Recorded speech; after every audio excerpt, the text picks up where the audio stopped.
Good afternoon and welcome. Welcome indeed, yes, to another edition of the Mark Moses Show podcast as we are broadcasting live from the Anidjar and Levine Accident Attorney Studios. Take back control of your life. Call them today, 1-800-747-FREE. That's 1-800-747-3733. Anidjar and Levine Accident Attorneys. Also want to give a shout out to Walk On Sports Bistreaux right there in Vieira and Chumley's Depot in downtown Melbourne for being great podcast partners of the show. Now let's bring on this guest today here for I believe it's a Tuesday. I get confused in the summer months now. He is my great friend, Chris Bonanno, does a great job here in Brevard County covering sports. He is now with the VR Voice. My man, how you doing today? I'm doing well, and a great way to keep track of which day it is based on the baseball schedule, right? So if there's matinee games, it's probably a Wednesday or a Thursday, right? So if there's all-night games, probably Monday, Tuesday, Friday. If there's not that many games, probably a Monday. It's an easy way to do it. You always bring the knowledge. I love it. I really do. I did not think of it this way, and I love baseball as well. Let's start with this then before we get to baseball. So I'm watching the NBA Finals, and it's the fourth quarter, and I'm realizing Sunday night that the Thunder are going to be the champion.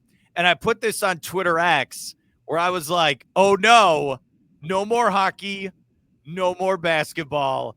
Now what are we going to do for the next couple of months? And you chimed in right away. So I'll give you the floor. Are you sad? What are your thoughts now? Well, I enjoyed. I mean, obviously, I'm a Knicks fan. My team was in it for a while, so I felt a little bit of a void when they got knocked out, and I enjoyed the finals as well. Even though we'll get to it. Obviously, Game 7 was sad. Having said that, it's not nothing, right? So obviously, we've got Major League Baseball. This is baseball's time to shine. But we've got for your soccer fans, it's actually a pretty big time right now. We've got the Club World Cup going on. Inter Miami played a great game last night with Palmeiras. They're advancing. And this is all the best or many of the best club teams in the world converging on the U.S. here for what is essentially the replacement for the Confederations Cup, for those who remember it. So they like to have a tournament kind of as a dry run the year before the World Cup. So this is pretty much that. But it's a really interesting, hey, how would some of these teams in MLS do if they had to go up against Inter Miami's going to play PSG? Let's see how it goes. So it's a really kind of interesting what if dynamic. We've also got the Gold Cup, if you like, and I don't know that they should be going on at the same time, but Gold Cup's going on. The U.S. has made the quarterfinals. Not the A team, but a good solid B team with a couple starters in there. So that's always exciting. As far as the NBA goes, it's really incredible to think about it, right? The Super Bowl ends. What if the NFL draft were held 3 days after the Super Bowl? Because that's what we're doing in the NBA, right? We just had the final. What's hard for me to think about. We've got the draft 2 nights now, Wednesday and Thursday. So there are players playing in that game that could be not on the team. Like the Thunder are having the parade today. Not unfathomable the Thunder could trade somebody on that team tomorrow, right? Or even today. They've got 2 first-round draft picks. Or if they don't trade somebody, they may draft their replacement. So it's really, even the Pacers, and this is, I don't want to say lucky. The Pacers made a trade during the NBA Finals that nobody really picked up on, and it's recent developments are going to make that a decent trade for them. They traded the number 23 pick for their 2026 first. Now, at the time, you're thinking, oh, that pick's not going to be very good, right? The Pacers are going to be really good. Tyrese Haliburton goes down, and now, gosh, I mean, I still think the Pacers will be decent, but if you're not going to have your star all next year, glad that they have their pick, right? So it's really weird how Game 7, and we've got a Kevin Durant trade during Game 7. What? Dude, why? I'll tell you this. Yeah. I'll tell you this, Chris Bonanno, and that's great insight, and I appreciate you saying that, all those things, and we'll get to that in a second with soccer. So I think it started the NBA Finals on a Friday night, like June 6th, and ended, I'm looking at the calendar, Sunday, June 22nd. And I get it. You went 7 games, and you have that one day off between when you travel. It was too long. Well, So they okay, started going 2 for a lot of the games, right? It was Thursday. It was the last week of the yes, finals was Monday, Thursday, Sunday. Like we were really stretching this out. we really were. And you're right. Okay, so on Father's Day, the Magic traded for Desmond Bain. What you said, Game 7, Durant goes to the Rockets. The Pacers. You're absolutely right. The Pacers couldn't even wait for the finals to end to make a move, and they're in the finals, and they made a trade. That is The only thing I wild. don't understand, what if one of those two teams had wanted Kevin Durant? What if one of those two teams had wanted Desmond Bain? How is that Yeah, fair? it's not fair. Dude, that is so wild that's going on. And yeah, the draft is tomorrow night. It really is. And the NHL has theirs later this week as well. So it's like the Stanley Cup Finals just ended. The Panthers just had their parade on Sunday, right? So, like it comes pretty quickly, and then like between the soccer, that to me, this is kind of like the 2 or 3 best weeks of the NBA calendar when all the draft I happens agree. and then the free agency and the trades. Honestly, like this is the best part of it. I feel like, and I've said this for years, and I want your thoughts. And I love the NBA. I think it should start Christmas Day, the season, or January 1st. Because honestly, what you're saying is absolutely right. No one really cares about basketball until, like, you really take it seriously until February after the Super Bowl. Then it starts to ramp up. And I'm with you. The NBA playoffs and then the draft of free agency is the sexiest time for basketball. I don't think they should play in the fall. I don't. Well, if you think about it, if they were to start the season on Christmas, and to me, I would slightly amend that. I would say, to me, Christmas for the NBA is like Memorial Day for baseball. Like it doesn't feel like the season starts until Memorial Day. It doesn't feel like the season starts for basketball till Christmas. What if they started the season on Christmas? Everything's pushed forward 6 months, and instead of you know just baseball, you've got the NBA Finals going. They could have learned. Now it went into football a little bit, but remember when the bubble happened and the NBA Finals were in September? Like people were really into that in July and August and stuff like that. Same with hockey as well. Like you could have learned from that. Like just get out of the way of football. I agree. I look with college basketball, another sport I love.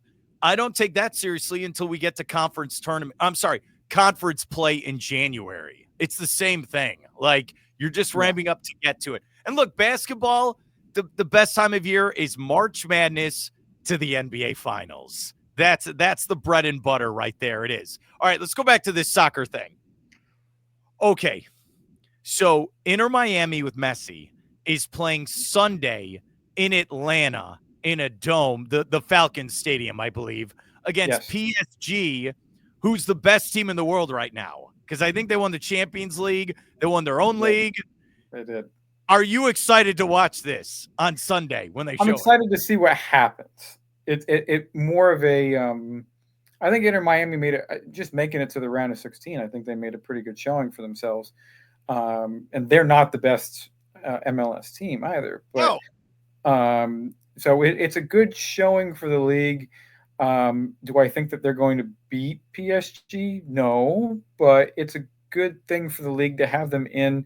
You get Messi, you get the eyeballs at Messi, and obviously PSG. It in theory is a very high wattage thing. I don't know how that game schedule works out relative to the Gold Cup. That I am unclear on, but um, it's a good thing to get us primed for soccer ahead of the World Cup because quite frankly, our national team is not doing it right now. No. Did they have a game USA? Was that Sunday night during the NBA Finals, Game 7? I They swear that was going they on. played. They started at 7 o'clock. Yeah, they played, You're but crazy. they had already clinched. They had already clinched the spot in the knockout round, Mm. and they won. But it's like it's our B team against Haiti. It's like you really have to be a soccer fan to have stuck with that past 8 o'clock. You're absolutely right. It'll be interesting with PSG. Do they bring the A team? Do they bring all their do they? Do they care? That's what I don't understand with this tournament. Well, also, obviously not all of those players. You would imagine most of Mm. the PSG players are going to be playing in the World Cup, and one of the stadiums they're going to be playing in is Atlanta. So, for the Yeah. players that are participating in this Club World Cup, it's a good way to get acclimated to everything from the time zone to various stadiums and what have you. We haven't had the World Cup draw yet, but obviously Atlanta's a really nice stadium, and there are some, it's not an outdoor stadium or anything, so there's some unique challenges that come with playing there. I am going to a World Cup game. I don't care how I get there. I am going to put money aside for next year. It's a once in a lifetime opportunity. What are your thoughts? Because the closest it's going to be is Miami or Atlanta. What are your thoughts, Chris? Well, the bummer is the U.S. is going to be on the West Coast to start. They're playing in L.A. and Seattle, which is like, I don't know if I quite have. Don't know if I have the budget for that. But your choices are pretty much Miami and Atlanta, unless you really want to go far. I think Nashville got one.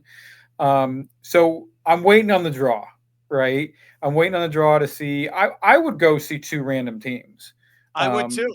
I would. Yeah. Now the trick is who they are is going to determine like how tough the ticket is. Like if you get England or Brazil and Miami, that's going to make it a lot tougher ticket than if we're doing, Algeria against Japan or something like that.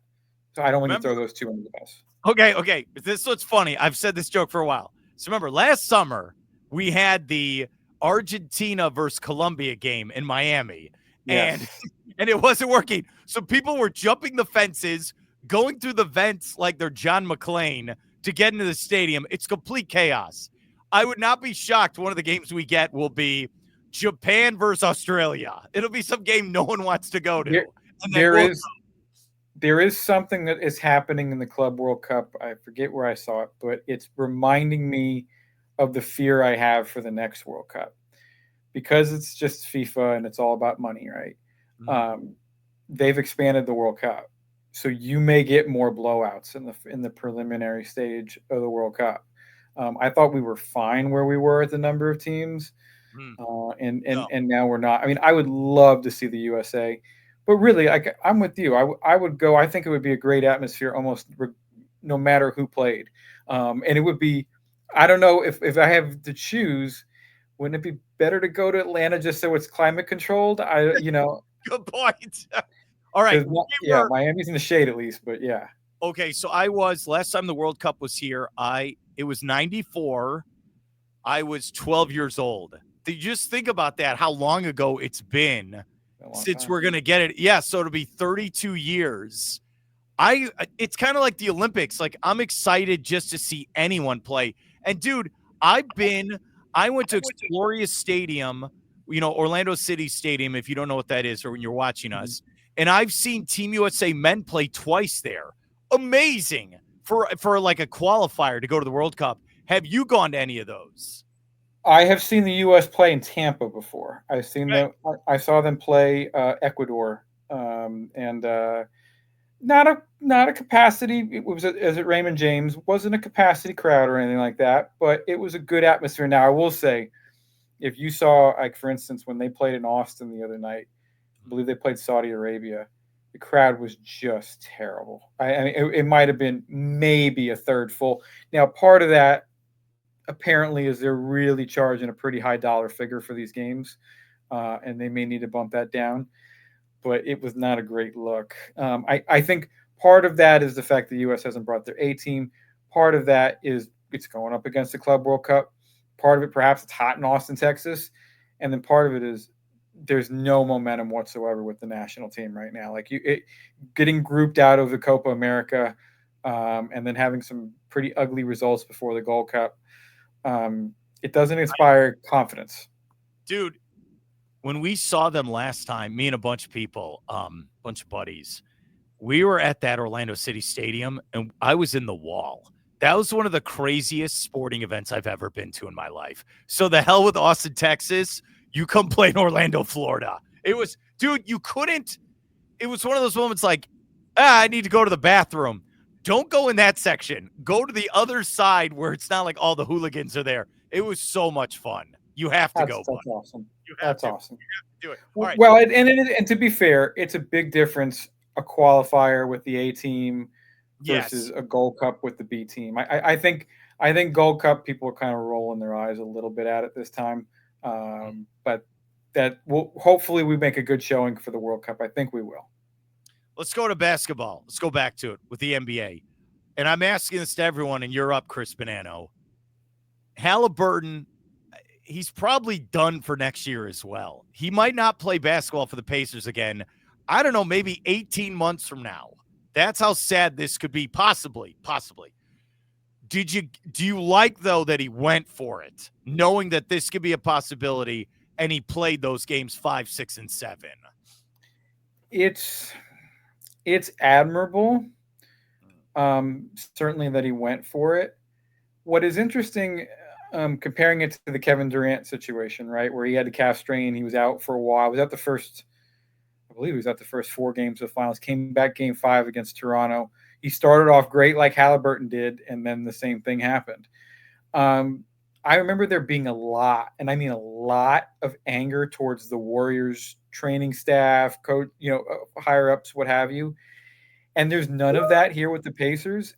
And I think that has to do with the fact that people just wanted to see the Warriors lose. And other than Knicks fans, most people wanted the Pacers to win here. So I'm surprised there's not a little bit more anger towards the Pacers. Like, hey, you got to save this guy from himself, because that is awful what happened to him. Now, if you want to feel good about something, he's gotten paid a substantial amount of money. Like this happened before his big contract, and he did contribute. Look, he started off really well for them. He gave him 3 threes. He looked like he was primed for a big game. So it was heartbreaking to see. You kind of knew right away, kind of like when Tatum went down. You kind of just knew right away. You could just see him slapping the floor, and immediately with calf strain, you're thinking that reaction, Achilles. And we've got to get to a culture here where if you've got a calf strain, you've really got to take that seriously. I know it doesn't sound that bad, like calf strain, but there's such a correlation now between calf strain and Achilles. Like, I don't see how you couldn't take this more seriously. It's not like you have to get that for, like, Tatum had no sign of this apparently before he went down. I don't think Damian Lillard did either. But it's really, really sad. And it does, that's the third Pacer that's gone down with a torn Achilles this year. So what do we need to change? Is this just a horrible coincidence, or is this something that we need to look at to fix? It's really, really sad. If I were in his shoes, I probably would have done the same, because how much criticism would he have gotten if he had sat out? Big time. They'd say if you didn't play, they'd say you are scared. You maybe are gutless. I'm just throwing these out there. You have to go for it. You have to. My question is, so you never know, is should he not have played point guard? Should I'll give you limited minutes. I can't cut the way I'm supposed to. Or do you go all in? That's the question with that. Well, here's the interesting thing. In Game 5, he was, I would almost say, a liability out there. He didn't have a field goal. And so I actually thought he wasn't going to play Game 6. And so when he came out for Game 6, and he wasn't maybe 100% Haliburton in terms of, maybe cutting to the rim, but he's got the game from behind the arc. He made a few threes, and that was enough. And he gives them that change of pace. Like, TJ McConnell is really good for like 20, 25 minutes, but you don't want to go 40 minutes with like TJ McConnell or anything like that, because there's some limitations there. And I think you saw how their offense ran in the second half. Their third quarter, the entire offense was TJ McConnell is going to go 1-on-5. Like, that was their offense. And it was actually working for a little bit. It was. But you could tell how their offense just isn't run nearly as efficiently. And so what I hate for Tyrese and what I hate for the Pacers fans is there's going to be this gigantic what if forever. And I hate it for the Thunder too. No one should give them an asterisk or anything like that. But I feel like we had this great series, this great postseason. I feel like we deserved one game where everybody was healthy to decide who the best team was. It's a good point, and I agree with you. We're here with Chris Bonanno. I look at it as, and I said this yesterday, the Thunder survived the buzzsaw that was the Indiana Pacers. They just survived. They played their game in that second half. They wore down the Pacers, and they survived. They're the champions. And I agree with you. I feel bad for Haliburton. And the Pacers went on this like March Madness type Cinderella run. They really did. They almost pulled it off. They almost did, but they ran out of gas. And Haliburton got injured, and the Thunder are the champions. And it stinks. It stinks because you're looking at, okay, Indiana's probably the East favorite next year with Haliburton, and now Yes. I don't think they are. I mean, I don't. Yeah, you don't lose your star like that, and it's just really awful when you look at Indiana, Boston, Milwaukee, all having next year substantially compromised, all by the same injury. Like, it's just, this is a problem for the East. It's a problem for the NBA. Like, how do we fix this? So and now if you're Orlando, you're like, okay, here we are, in the East. Like, that's something you watch. Even your Knicks. Your Knicks are like, okay, hey, we made the conference finals with this team. Are we going to be even better next year? That's the question. It could be better by default, right? Because your Boston is in a retooling phase, even though I think they made a good trade last night. Cleveland, it might be a co-favorite with the Knicks, but you haven't really seen it in the playoffs. Orlando's obviously taken a big step forward with Desmond Bane. We'll see what Detroit has. It's a long off season, obviously. If it has a lot of ripple effects, like if you're Milwaukee, you're like, could we maybe grind out a top 4 or 5 seed with Giannis, even without Lillard now? Like, do we just keep him and see what happens because the East is so weak? Like, there's a lot of ripple effects to that. But first and foremost, your heart goes out, obviously, to Haliburton and to the Pacers. So that's just that's a tough one. If you're the Magic, like you said, you traded for Desmond Bane. So right now, if you just go into the season, so your starting 5 would be Paolo, Franz, Wendell Carter Jr., healthy Jalen Suggs, hopefully, and Desmond Bane. Desmond Bane's your third guy making $40 million a year.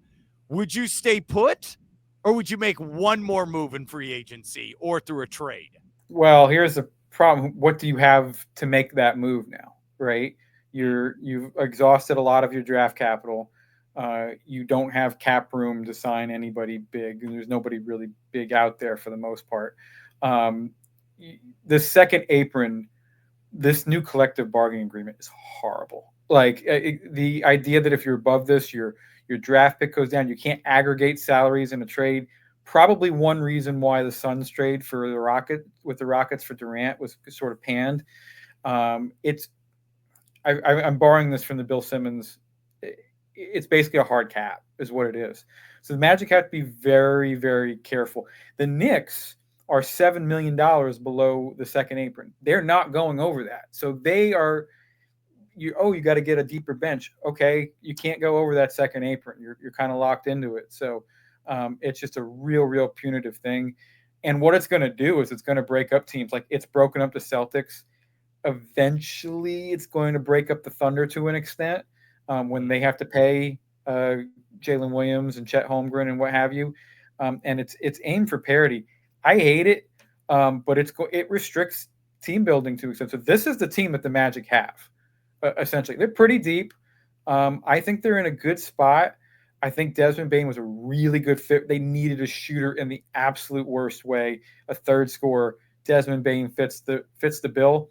The trick is staying healthy now, right? If they didn't have the injuries that they had in the regular season, they would have had a higher seed. And obviously not having Jalen Suggs in the postseason is a big deal. But the key for them is just good health at this point. Yeah, if Jalen Suggs is your fourth guy, yeah, that sounds awesome. If he's your fourth option on the team. All right, so then you would go, you stay put, Anthony Black is your first guy off the bench, your third guard, and he's 6'7", third year. He shows potential. Then Mo Wagner, I know they declined the option, but they'll probably bring him back because Franz is going to be like, look, I want my brother back. I could see that's the thing. Only one team has cap space this year, so you're kind of, that's Brooklyn. Detroit has like 19 million, so you're kind of bidding against yourself a little bit. But I obviously with his brother here, you would hope. Jonathan Isaac is still around. I love Jonathan Isaac defensively. I wish he could get a few more minutes, truth be told, but he's just kind of tough offensively.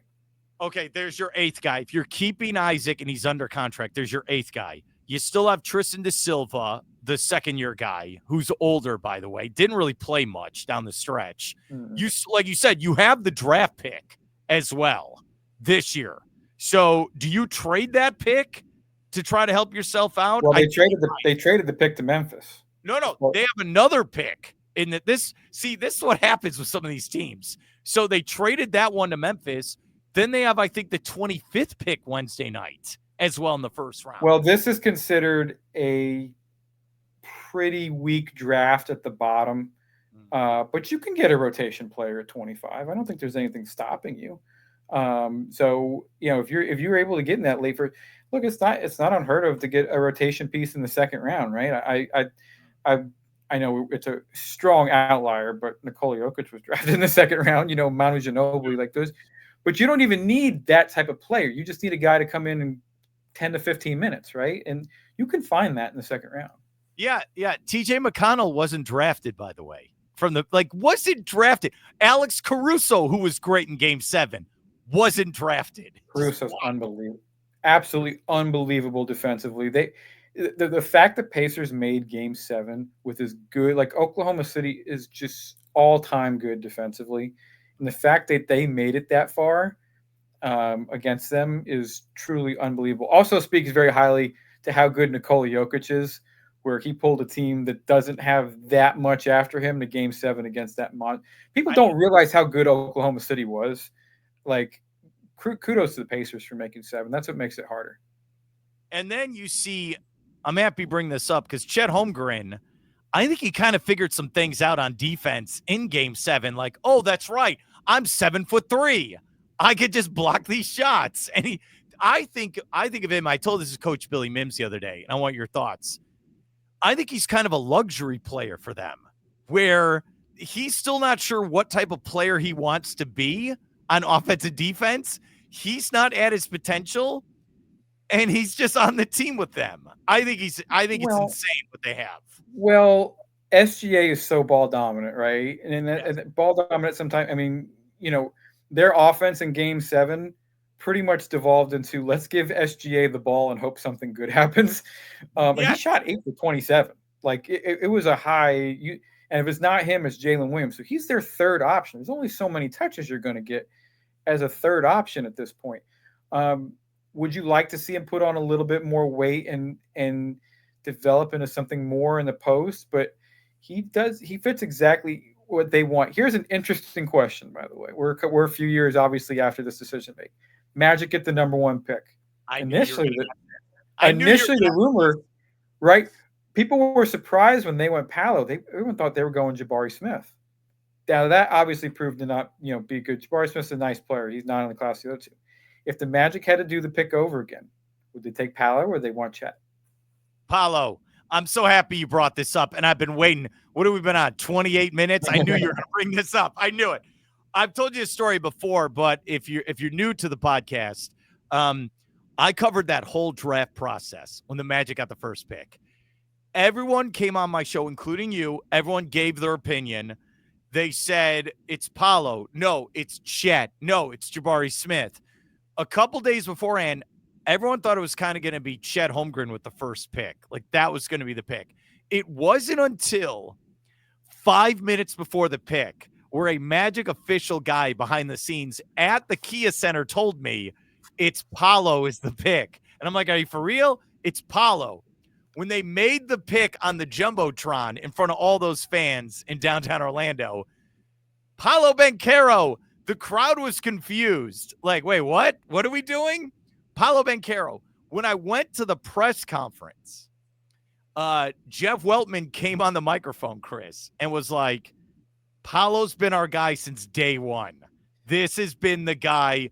And people are like, wait, are you making a trade? No, Paolo's our guy. Now, to answer your question, Paolo is the right pick. If Chet Holmgren went to Orlando, it would have been a disaster because he would have been injured the first year, and he's not a number 1.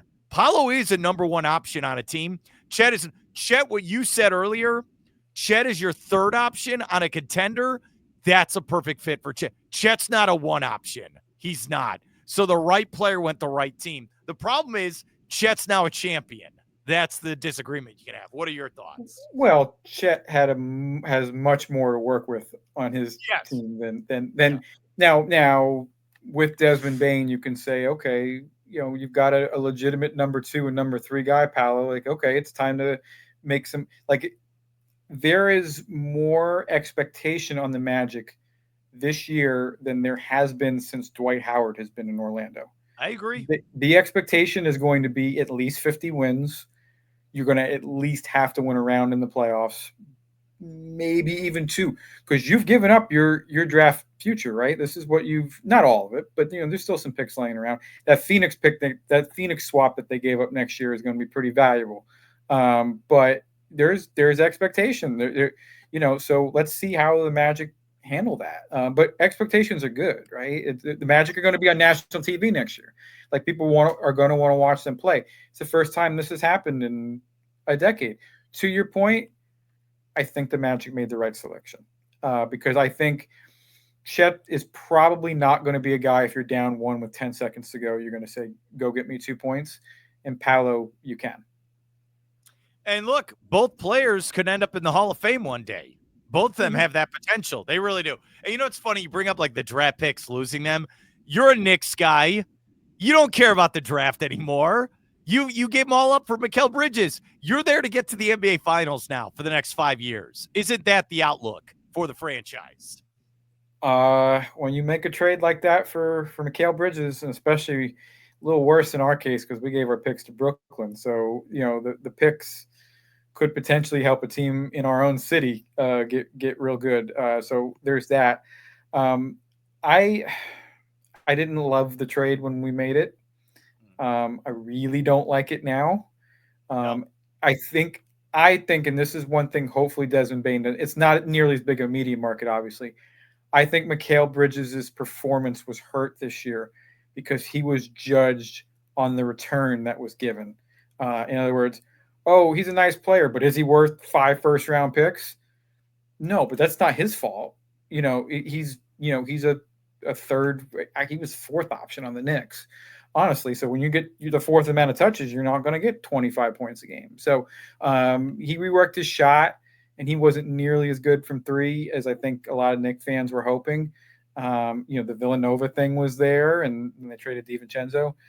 So there is possibly going to be that a little bit of pressure on Bane there, but I don't think because of the media market, I think it'll be a little bit different. I think it's a great fit. I think it's a great salary fit. He's locked in for 4 years. And I think they made it. I think they made a good trade. I see why Memphis made it. I think it's a good trade for both. Are you going to be the coach of the Knicks now? Come on. No. But I couldn't reliably tell if I had to guess right now, and you're going to think I'm crazy. I think Jason Kidd's still going to be the coach. Oh, well, I saw ESPN.com was reporting. I think one of the Minnesota assistants is interviewing. He could be one of the guys. But you are saying there's still a chance for Jason Kidd to be the coach of the Knicks. Yeah. So there's 2 things. A couple days ago, it's almost like the Brian Windhorst. Why would this matter? Mean with the fingers in the air. Yeah. So one of his assistants, maybe even his lead assistant in Dallas, left to go to San Antonio 2 days ago. Now, why would that happen? He has not gotten a contract extension yet or anything like that.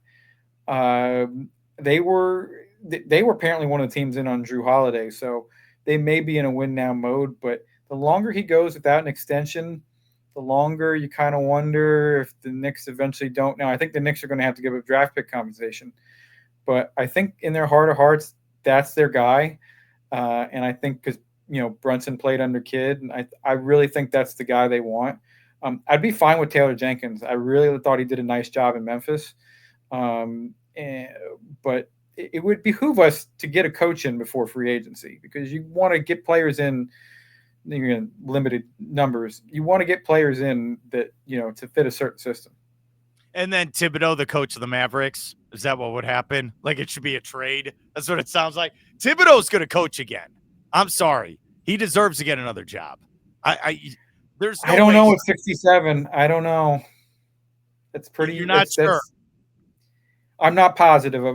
I think if there's a team out there that isn't particularly great, that wants to elevate its floor immediately, like Charlotte Hornets. I knew you were going to say that. I was thinking the same thing. I was thinking the same thing for Good him. fit. I can see that. All right. Before I let you go, Chris Bonanno, and I appreciate coming on. Your Yankees are in first place. They are. For now. But the Tampa Bay Rays, who don't have a home stadium, are playing at Steinbrenner Field in Tampa, paying the Yankees $10 million this year, are 2 games out. 2 games out, and could maybe take over. Are they a Disney movie? What is this division exactly? So the Yankees have gone into a bit of a tailspin. They won 3 of their last 5, but the 6-game losing streak where they just couldn't score anything. And what was one of the easiest stretches of their schedule is very, very disappointing. It coincided with the fact that Judge went in a slump. And what it shows is kind of what I've been saying. If Judge isn't superhuman, the lineup has major, major issues because you've got holes galore at some places. Anthony Volpe went in a slump. Like he was 0 for 25 until a 3-hit day. The big problem with the Rays, and the thing I've always had in the back of my head, and they've got guys playing out of their mind right now, like Jonathan Aranda. Are you kidding me? Junior Caminero has been really, really good. He's putting up statistics that are like eerily similar to what Wander Franco put up. Yandy Diaz is starting to swing the bat well. And they really haven't had great pitch. Like Shane McClanahan hadn't pitched 1 inning for them all year. And they're still doing pretty well. The thing with the Rays, and I think that they've played something like 21 more home games than road games. So they're going to turn to that is going to be a real issue. They're going to be on the road in the dog days, July, August, etc. And they're just going to be on the road, not having. And so how are they going to deal with that? So I think that's a big, big thing. So I think that's an advantage that the Yankees have. But it should also be noted that the Toronto Blue Jays very, very quietly are like 3.5 games out. The Red Sox less quietly are a little bit behind them.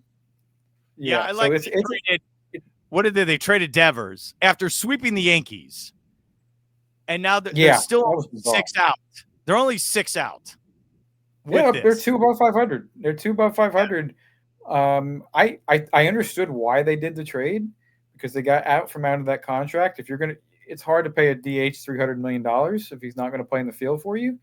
So I got it, but it was odd timing after he just hit a home run in a game they beat the Yankees in. It's like, And right before they played the team that beat him and he hit a home run against them. It's like, But nonetheless, I think they have a ton of young talent, and I think the Red Sox should be really happy with the way that their roster is trending. If the Rays win that division where they don't have a home stadium, and what you said, you're right. You're absolutely right. You hit it right on the head.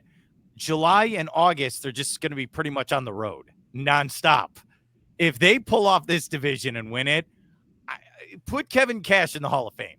I'm sorry. Now, having said that, like they had a series at home against Detroit this weekend. What type of home field advantage is that? Getting someone to come, and they were playing day games too. Sunday at least was a day game.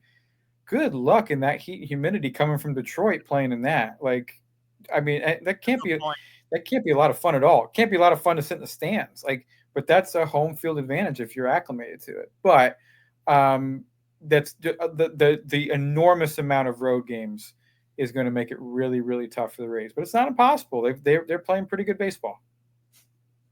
I was on a conference call earlier, and we were hearing from people. It's funny you bring that up, Chris. People are in Michigan, New York, and they're complaining about how bad the heat is right now. I'm like, welcome to every day in Florida, buddy. Every day here, it's awful. It's actually not that bad right this second. Got a nice onshore flow. But what people don't get is the consistency of this. So, up north, they're just like, oh gosh, how can I deal with this? Well, it's going to go away in a few days, right?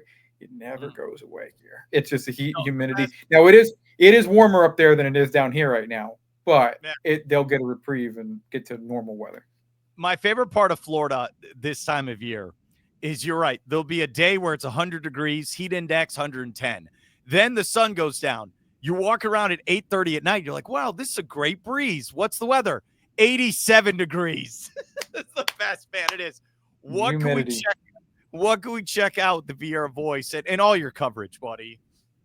Well, I appreciate that. Yeah, I'm fortunate enough to work with the Vera Voice Senior Life and everything Brevard. Actually, I do freelance work for. Just got done. We actually streamed a live a couple of hours ago on our Facebook page. We had a new traffic signal being put in at Vera Middle School. It's going to really help traffic on Stadium Parkway, right near USSSA. Oh, They nice. put yeah, so that really hard to believe, but a 2024 study, over 20,000 people are on Stadium Parkway between Judge Fran Jameson and Vieira Boulevard each day. So that's really going to help out things there. It's going to help out Vieira high schools, in and out and what have you, because their parking lots are connected. So it's a big deal, and it's going to be operational for the new school year in that second year for Vieira Middle School. So a lot of exciting things going on, and we're preparing as well. We're having a hurricane prep rally on July 18th, and I'm looking forward to having in Vieira as well. So a lot of good stuff going on with the voice also.